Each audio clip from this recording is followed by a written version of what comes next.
बिस्मिल्लाहिर्रहमानिर्रहीम। अस्सलाम वालेकुम व्यूअर्स, आप देख रहे हैं वेव्स में इफ्तिखार चौधरी। दोस्तों, अगर आप अपने मेरा चैनल अभी तक सब्सक्राइब नहीं किया या आप नए हैं इस चैनल पे तो बराए मेहरबानी इसको सब्सक्राइब कर दें ताकि हर आने वाली वीडियो टाइमली आपको मिल सके। Chandrayaan 3 lunar mission India successfully completed. Chandrayaan 3 basically India का चांद पे पहुंचने का एक मिशन था जो बहुत सारे सालों पहले इसने शुरू किया था। पहला चंद्रयान 1 था, 2 था, फिर 3 था। 1 तो स्टार्ट में ही फेल हो गया था। 2 जो है वो बिल्कुल चांद की सरफेस पे जाके उसकी सतह पे जाके क्रैश कर गया था, लेकिन उसने हिम्मत नहीं हारी और वो काम जारी रखा। उसके साइंसदानों ने उनको अप्रिशिएट करना चाहिए, उनको दाद देनी चाहिए। बेशक वो हमारा दुश्मन मुल्क है, लेकिन दुश्मन भी अगर अच्छा काम करे तो उसको दाद देनी चाहिए। तो लिहाजा चंद्रयान 3 इनका जो था चांद पे पहुंचने का मिशन वो कामयाब रहा। ये मिशन बेसिकली क्या होता है, वाई क्यों वो लोग जाते हैं चांद पे? चांद पे जाते हैं तो वो एक तो इन्फॉर्मेशन लेते हैं कि चांद पे ज़िंदगी है या नहीं है, हवा है या नहीं है, पानी है या नहीं है। इस तरह की एक इन्वेंशंस होती हैं ना, ताकि दुनिया में नाम पैदा करें। तो ये भी आपको पता है कि इसके पहले सिर्फ 3 मुल्क रशिया, अमेरिका और चाइना ये चांद पे पहुंच चुके हैं और ये इंडिया चौथा मुल्क है जो चांद पे पहुंचा है। और चांद की जो साउथ वाली साइड है वहाँ इसने लैंड किया है इनके ये चंद्रयान ने। तो साउथ पे क्यों किया? साउथ पे बेसिकली जो पहले जो तीनों कंट्रीज हैं वो दूसरी साइड पे गए थे। ये साउथ पे इसलिए था कि पहले इनको कुछ शवाहद मिले थे कि जो साउथ की साइड है वहाँ शायद पानी है या कुछ इस तरह की कोई बर्फबारी या कोई इस तरह की इंसानी ज़िंदगी तो नहीं है, लेकिन बहरहाल कोई ज़िंदगी का आसार इनको फील हुए थे। इसलिए ये जो मिशन था वो बिल्कुल दूसरी साइड पे गया, यानी साउथ की साइड पे। अब हम देखते हैं ये स्टार्ट जो इन्होंने जो लॉन्च किया था, ये यानी जो फायर ऑन किया है ये चंद्रयान 3, ये जुलाई 14 2023 यानी 14 जुलाई को ये मिशन स्टार्ट हुआ था ज़मीन से। और इनका जो एम था वो ये था कि 15 अगस्त, चूँकि उनका इंडिपेंडेंस डे होता है, तो 15 अगस्त को वो यानी 15 अगस्त को चांद पर पहुंच जाएं और वो फिर इसको एक और भी डिफरेंट वे में सेलिब्रेट करें। तो वो थोड़ा लेट हो गया, वो नहीं पहुंच सका, उसकी स्पीड का कोई इशू आ गया था। तो लिहाजा वो 15 अगस्त को तो नहीं पहुंचा, लेकिन 23 अगस्त को यानी 23 अगस्त को वो चांद पे लैंड कर गया। और जो इसके अंदर रोवर होता है, ये तो बेसिकली ये सॉफ्ट लैंडिंग इसको कहते हैं, यानी इसमें बंदा नहीं होता, ये सिर्फ मशीन ही होती है और वो कंप्यूटर से या ज़मीन से ही इसको सैटेलाइट के थ्रू वो कंट्रोल किया जाता है। तो वो ये लैंड कर गया। जो रोवर इसके अंदर होता है, रोवर होता है बेसिकली जो ये बड़ी मशीन के अंदर एक छोटा सा एक रेडी सी होती है, यानी रोलर सा, उसके अंदर बहुत सारे सिस्टम लगे होते हैं। वो उसको पे छोड़ देते हैं, वो पूरे चांद पे इधर उधर घूमता रहता है, फिरता रहता है। तो वो जो इन्होंने तस्वीरें वगैरह हैं या जो डाटा है वो सारा वहाँ से भेजता रहता है। तो ये प्लान है इनका कि वो यानी एटलीस्ट वो जो उनकी जो इब्तदाई रिपोर्ट आएगी या इब्तदाई डाटा आएगा वो एक दिन के बाद आ जाएगा। एक दिन ज़मीन वाला एक दिन नहीं, ये लूनर डे होता है। लूनर डे जो एक दिन है यानी चांद का एक दिन, वो बेसिकली ज़मीन के 29 दिनों के बराबर होता है। तो डेफिनेटली अब वो यानी ज़मीन के 29 दिन, चांद का एक दिन, इतने दिन वो एक काम करेगा वहाँ जाके, वो फिर वो डाटा इधर भेजेगा और वो काम भी वो दिन को ही करेगा। रात को तो वहाँ टेम्परेचर जो है वो बहुत ही ज़्यादा कम हो जाता है, यानी -232 तक गिर जाता है। तो इसलिए इतने लो टेम्परेचर में तो कोई भी डिवाइस नहीं काम करती का, कोई भी हो, और ये दिन को ही ज़्यादातर काम करेगा। एनी हो, ये उनकी एक अचीवमेंट है जो हमें अप्रिशिएट करना चाहिए। इसकी अगर हम कास्ट देखें कि खर्चा कितना आया, बिल्कुल कुछ नहीं आया। इतना तो हमारे एक बंदा करप्शन कर जाता है मुल्क में। $75 मिलियन यानी $75 मिलियन का ये पूरा प्रोग्राम था, जिसको हम अगर हम पाकिस्तानी रुपये में कन्वर्ट करें तो वो 23 अरब बनता है। 23 अरब तो कुछ नहीं होता ना। तो ये $75 मिलियन इसकी सिर्फ कास्ट आई थी।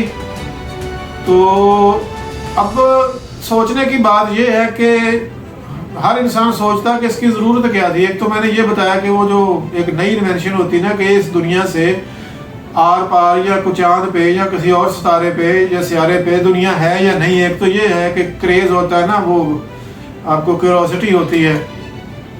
दूसरा, इसका दुनिया में इसको बहुत फ़वाद मिलते हैं। जो कंट्री चांद पे गए हैं तो उसका जो सैटेलाइट टेक्नोलॉजी है वो एकदम बूम कर जाती है, पूरी दुनिया वहाँ इन्वेस्टमेंट करती है। फॉर एग्जांपल, जैसे ही इन्होंने जो सक्सेसफुल का ऐलान किया कि हमारा वो चंद्रयान 3 पहुँच गया, और साथ ही इनको $2,500 मिलियन के इन्वेस्टमेंट के ऑर्डर आ गए, यानी just with in 24 hours $2,500 million की इन्वेस्टमेंट सैटेलाइट टेक्नोलॉजी में इनको मिल गई।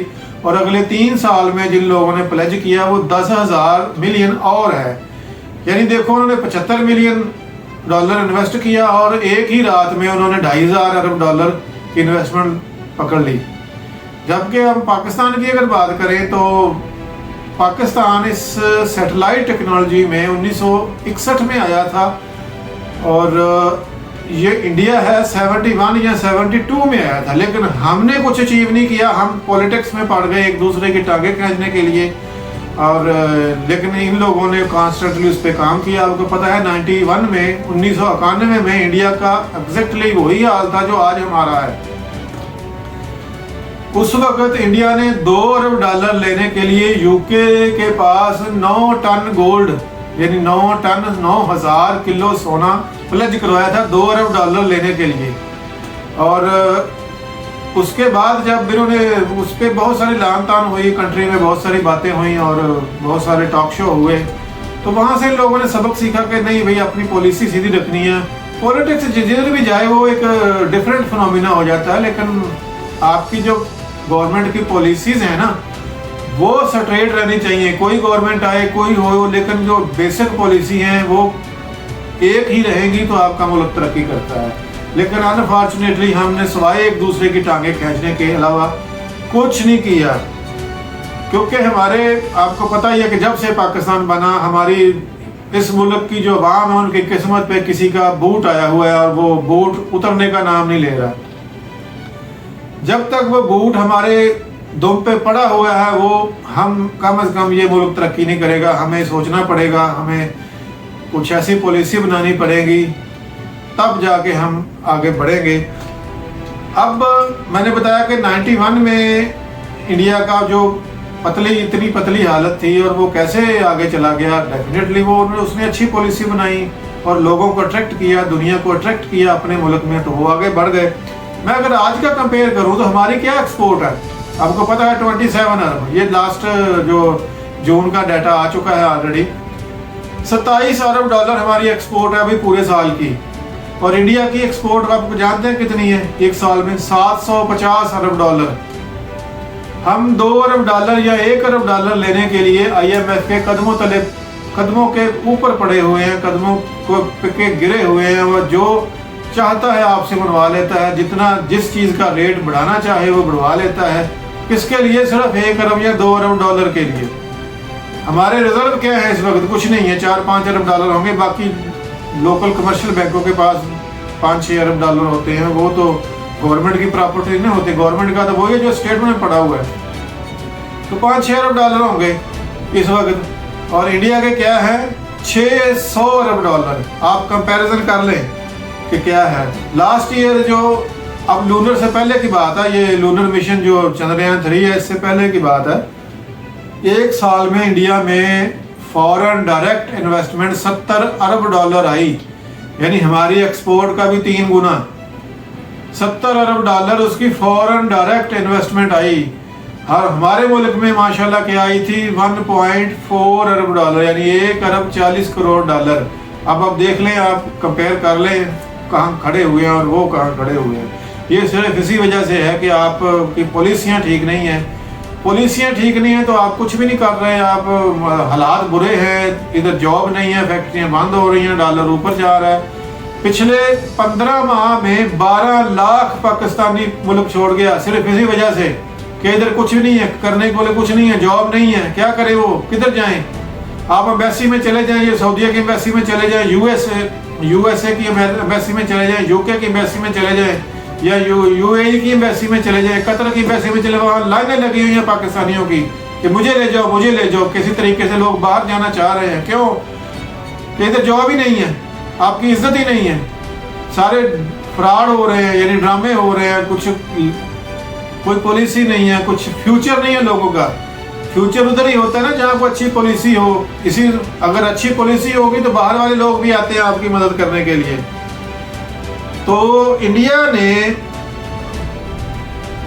अब एग्जांपल फॉर एग्जांपल बिजली है, आजकल हम जगह जगह एहतजाज हो रहा है बिजली के लिए। 50, 57 या 60 रुपीज़ पर यूनिट पे बिजली की कीमत चली गई है, हालांकि बनती 1 रुपए से 2 रुपए से है। और क्यों चली गई है? हमारी गलत पॉलिसियों की वजह से। जब से इंडिया बना है या हम बने हैं, एक ही दिन बने हैं, वैसे हमने एक दिन आगे पीछे कर लिया थोड़ा करने के लिए, दुनिया को दिखाने के लिए। बने तो एक दिन ही थे दोनों। तो 15 अगस्त को बना इंडिया और हम भी 14 अगस्त को बने। उसने बनने के अपने बाद 2700 डैम बनाए हैं। हमने क्या बनाए हैं? सिर्फ 2 डैम, वो भी वर्ल्ड बैंक ने बना दिए, वरना हम तो वो भी नहीं बनाने वाले थे। तो इस तरह भाई, जब तक आप पॉलिसीज अच्छी नहीं करेंगे, अच्छा सोचेंगे नहीं, अच्छा लोगों को अट्रैक्ट नहीं करेंगे, अपना एटीट्यूड अच्छा नहीं रखेंगे, आपके मुल्क में ना कोई इन्वेस्टमेंट आएगी, ना इधर कोई जॉब्स निकलेंगी, ना कोई फैक्ट्री बनेंगे। डे बाय डे हालात बुरे ही होते जाएंगे। आपका जो ब्रेन है, मेन ब्रेन, इंटेलेक्चुअल ब्रेन, वो ड्रेन हो रहा है डे बाय डे। इस पर सोचना चाहिए सबको, पर सोचेगा कौन? हम तो पॉलिटिक्स में लगे हुए हैं पिछले 70 साल से। कभी इस पार्टी को लाना है, कभी दूसरी पार्टी को लाना है, फिर उसको गिरा के ये पहली को लाना है, फिर दोनों को गिरा के कोई तीसरे को लाना है, जैसे 2018 में हुआ है। आपको पता है ना, आरटीजीएस बैठा के तो एक नया ही चांद चढ़ा दिया गया। हमने चांद पे क्या जाना? हमारा चांद से ले क्या लेना देना? दुनिया चांद पे जाए, हम तो डेली इधर अपना चांद चढ़ा लेते हैं। तो ये बहरहाल अरबाब इक़्तिदार को ये सोचना चाहिए कि ये चीज़ ठीक नहीं, अपनी पॉलिसी को ठीक करें।